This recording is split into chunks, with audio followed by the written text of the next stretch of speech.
হযরতে জাফর রাদিয়াল্লাহু তাআলা আনহু এইভাবে যুদ্ধের ময়দানে তিন খণ্ড হয়ে গেল, খণ্ডে খণ্ডিত হয়ে গেল।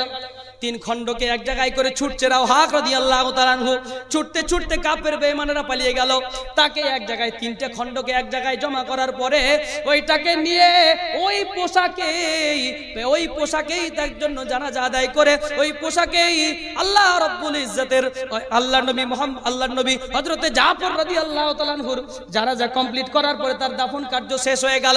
দাফন কার্য শেষ হয়ে যাওয়ার পরে রাতের বেলায় তার বন্ধু হযরতে আবু উবাইদা রাদিয়াল্লাহু তাআলা আনহু রাতের বেলায় স্বপ্নে দেখছেন, উবাইদা ইবনুল জাররাহ রাদিয়াল্লাহু তাআলা আনহু স্বপ্নের মধ্যে দেখছেন জাফর রাদিয়াল্লাহু তাআলা আনহু জান্নাতের মধ্যে ঘুরে বেড়াচ্ছে। বলেন সুবহানাল্লাহ। কোথায় ঘুরছে? জান্নাতে ঘুরছে। আপনাদের কোনো ফিলিংসই নাই, ভাবছেন ওই মতিঝিল পার্কে ঘুরতে গেছে নাকি? কোথায় ঘুরতে গেছে? জান্নাতের ভিতরে ঘুরে বেড়াচ্ছে। জান্নাতের ভিতরে ঘুরছেন। আবু উবাইদা রাদিয়াল্লাহু তাআলা আনহু বলছেন, জাফর রে, আল্লাহ তোমার সঙ্গে কি ব্যবহার করেছে বলো? জাফর রাদিয়াল্লাহু তাআলা আনহু বলছেন, আমার সঙ্গে আল্লাহ উত্তম ব্যবহার করেছেন। জান্নাতের ভিতরে যত নিয়ামত আছে, যত দামি দামি নিয়ামত আছে, সমস্ত দামি নিয়ামত ব্যবহার করার যোগ্য আমাকে দিবা নিয়েছেন। সুহাদা, শহীদ নবীদের সঙ্গে জান্নাতে থাকবে। বলেন সুবহানাল্লাহ। শহীদ যারা কোথায় থাকবে? নবীদের সঙ্গে জান্নাতে থাকবে। এই নবীদের সঙ্গে যারা জান্নাতে থাকবে তারা নিয়ামত প্রাপ্ত হবে অনেক বেশি। হযরতে জাফর রাদিয়াল্লাহু তাআলা আনহুকে আল্লাহ পাক অনেক সম্মান দিয়েছেন, ইজ্জত দিয়েছেন। এরপরে আল্লাহ জিজ্ঞেস করেছেন, বলো রে জাফর, কি চাও তুমি? বলো এবার কি চাওয়া পাওয়া আছে তোমার, বলো। জাফর রাদিয়াল্লাহু তাআলা আনহু তখন আল্লাহর কাছে বলছে, আল্লাহ আমি এমন একটা জিনিস চাইবো জান্নাতের ভিতরে মনে হয় পাওয়া যাবে না। জান্নাতের ভিতরে মনে হয় পাওয়া যাবে না। কি জিনিস এমন? খেয়াল করবেন কি এমন জিনিস চাইতে চলেছে হযরত জাফর রাদিয়াল্লাহু তাআলা আনহু। কি জিনিস চাইতে চলেছে যা জান্নাতের ভিতরে পাওয়া যাবে না বলছেন? কি চাইছে এবার এটা বলে আমি এই ঘটনাটা খুবই শেষের দিকে আছে আমরা। জাফর রাদিয়াল্লাহু তাআলা আনহু তখন আল্লাহর কাছে কি বলছেন জানেন? ওগো আল্লাহ, আমি অদম বান্দা, জান্নাতে থাকার আমার ইচ্ছা নাই। কোথায় থাকবো তাহলে? জান্নাতে থাকবে না তো? বলছে, আল্লাহ আমার কি একটা দোয়া তুমি কবুল করবা? বলে, কি দোয়া বলো? জাফর রাদিয়াল্লাহু তাআলা আনহু বলছে, আল্লাহ আরেকবার আমাকে কোন মায়ের পেটে পাঠায়া দাও। বলেন সুবহানাল্লাহ। আরেকবার কোন একটা মায়ের পেটে পাঠিয়ে দাও। আরেকবার আমি দুনিয়াতে যাওয়ার পরে আরেকবার মদিনায় যাওয়ার একবার সুযোগ করে দাও আমাকে।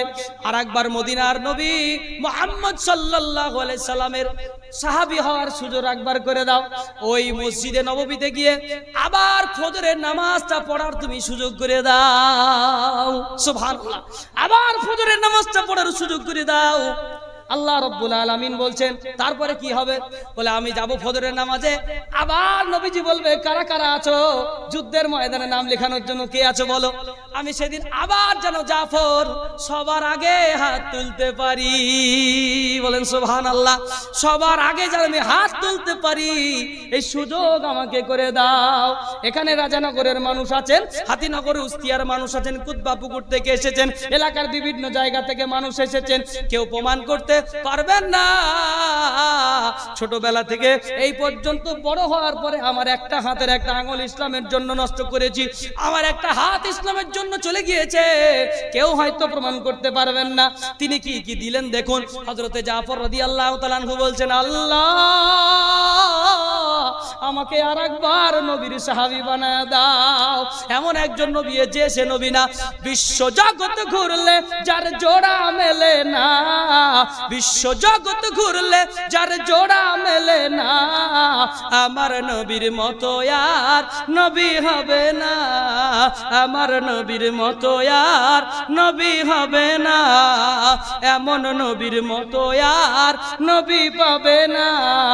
বিশ্ব জাহান ঘুরলে যার হয় না তুলনা, আমার নবীর মতো আর নবী হবে না, যার পথে চললে হবে জান্নাতের ঠিকানা, আমার নবীর মতো আর নবী হবে না।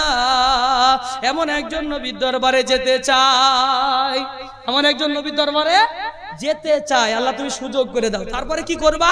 আমি যুদ্ধের ময়দানে চলে যাব, আমার যুদ্ধের ময়দানে আমার আবার হাতগুলো কেটে নেওয়া হবে, আমার কানগুলো কেটে নেওয়া হবে, আমার চোখগুলো তুলে নেওয়া হবে, আমার পাগুলোকে কেটে নেওয়া হবে, আমাকে কুচি কুচি করে কাটা হবে।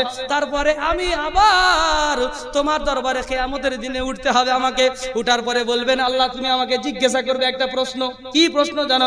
আল্লাহ পাক আপনি যখন আমাকে বলবেন জাফর রে তুমি ইসলামের জন্য কি করেছো বলো, আমি যেন সেদিন চিৎকার করে বলতে পারি আল্লাহ আমার 2 কোটি টাকা ছিল না টাকা দিব, আমার 5 কোটি টাকা ছিল না তাই দিব, আমার 2 বিঘা সম্পত্তিও ছিল না যা তোমার রাস্তায় খরচ করব, আমার অত টাকা পয়সা ছিল না দেওয়ার জন্য।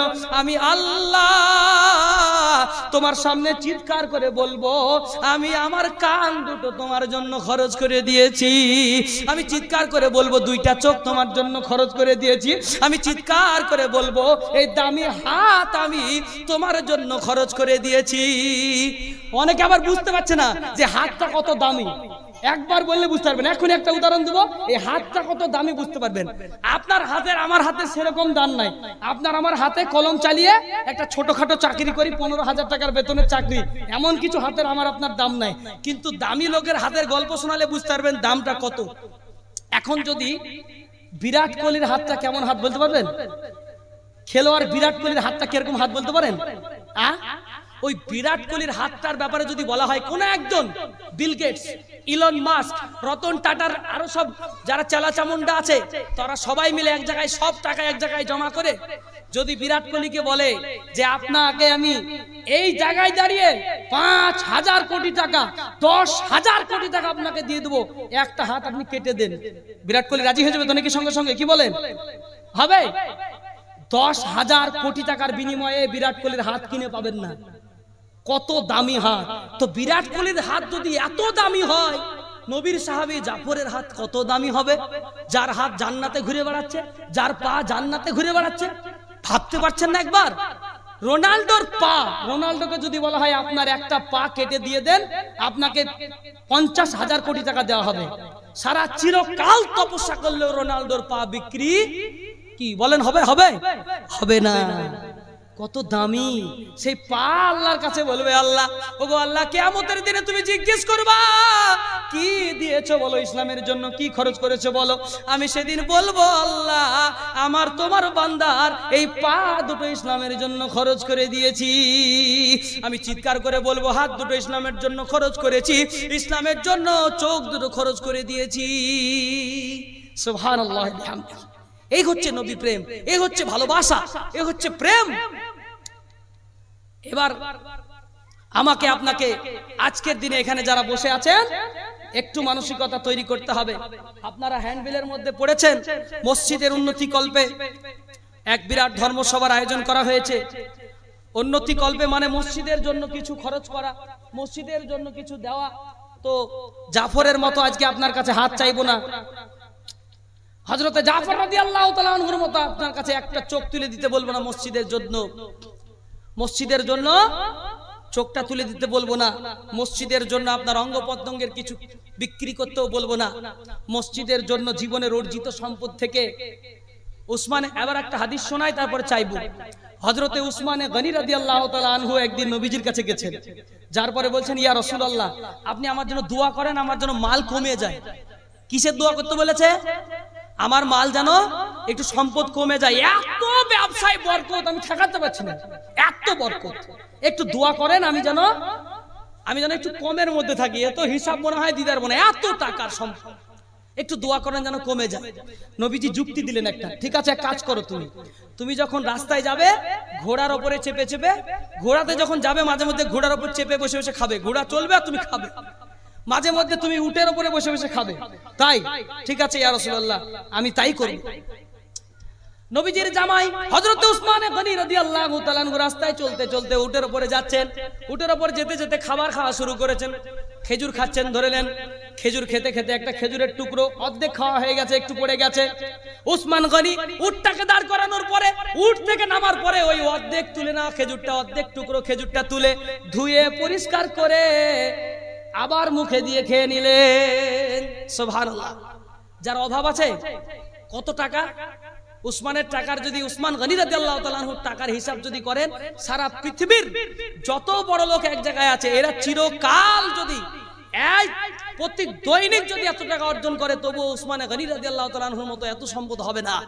সেই লোকটা, সেই মানুষটা, সেই সাহাবীটা একটা খেজুরের টুকরো পড়ে গেছে তাই ঘোড়ার উপর থেকে নেমে তুলে খেয়ে নিচ্ছে।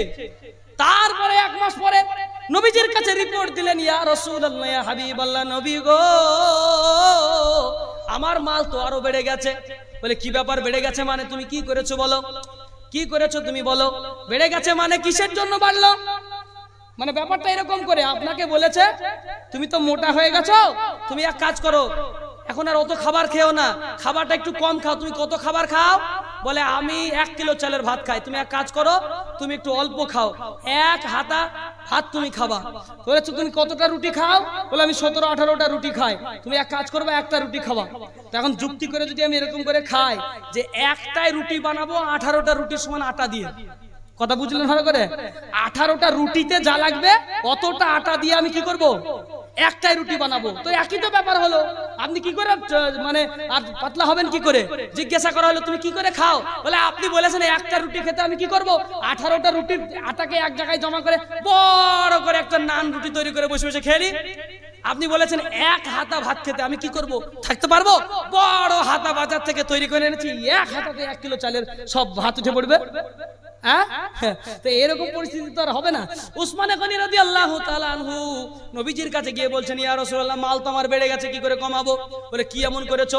বলে তুমি কি উটের উপরে খেতে খেতে তোমার খাবার পড়ে যায় না?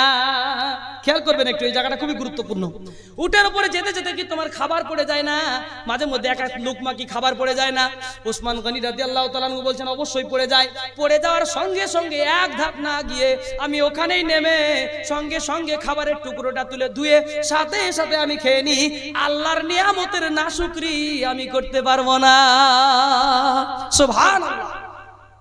এত বড় মাপের মানুষটা তিনি বলছেন, এত ছোট্ট আল্লাহর একটা নিয়ামতের একটা অংশ যেটা মাটিতে পড়ে গেলে সেটা তুলে না খেয়ে যে মানুষটা থাকতে পারে না, নবীজি বলছে এত ছোট্ট একটা নিয়ামতের এত বড় করে যে শুকরিয়া আদায় করবে, তাকে আল্লাহ মাল দিবে না তো মাল দিবে কাকে? বুঝতে পারলেন না? তো ছোট্ট মাল দিয়ে যদি এত বড় শুকরিয়া আদায় হয় তো মাল দিবে কাকে?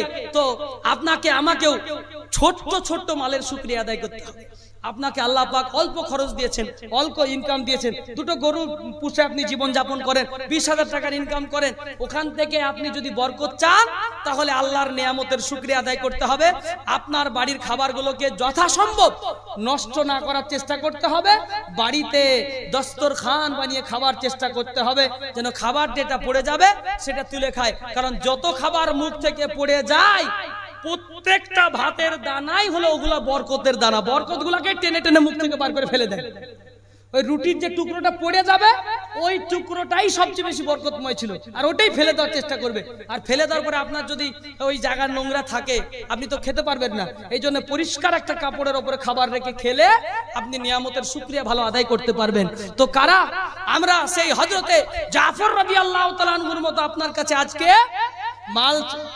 আপনার কাছে জানের মাল দিতে চাইবো না, রক্ত চাইবো না। কোন আল্লাহর বান্দা আছে?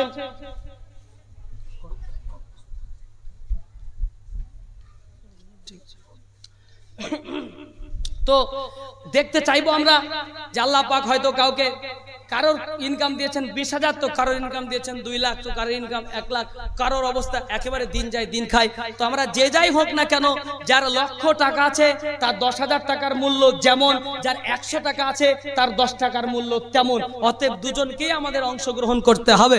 আল্লাহর বান্দা, যোগ্য পুত্র, যোগ্য সন্তান এখানে বসে আছেন।